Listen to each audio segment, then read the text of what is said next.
Welcome to the final developer diary for F1 2010.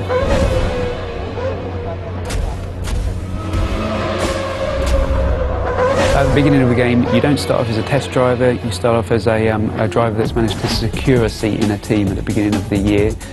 You know, in the real world, before you go to a track, before you start the season, you're fully aware with your team what the expectations are.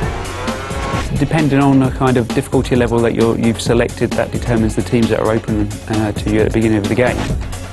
You always, as a driver, want to be beating your teammate. That really elevates you in the team.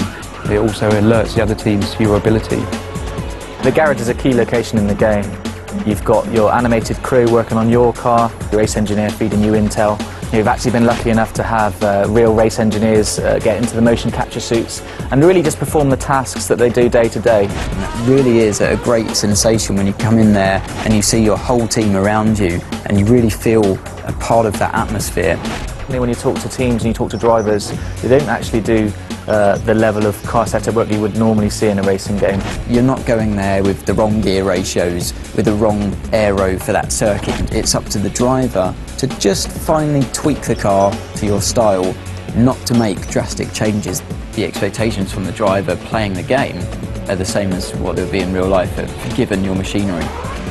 You know, at the end of the day, the teammate that you have is the only direct competition that you'll have through the whole season. There's a strange balance of having to work together, but also a desperate competition. Where it gets a little bit personal is when it comes to events like qualifying and the race, definitely, where you're just out there to beat him no matter what. Your agent, the media and the paddock itself are your feedback mechanism for how well you're doing in the game. The paddock themselves vary location to location. We've got Mike Paddock in Singapore, Melbourne's built in a park, and you're going to see the key buildings.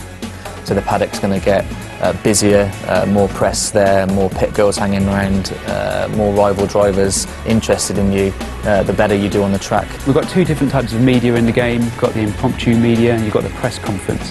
When you speak to their characters in the press conference, it's usually about your race weekend performances. They're not so sensationalist. It's an easier ride for you, definitely, but it's still a moment of celebration. Impromptu characters hanging around the paddock lane, they're always willing to take your first comments when you come out of practice, qualifying and race. The hardest thing, I think, is that if you've had a bad result, then you have to speak to the media and you have to remain calm and always say the right thing. You have to be a little careful of what you say to the media. Sometimes you'll say things in the heat of the moment. You're the only one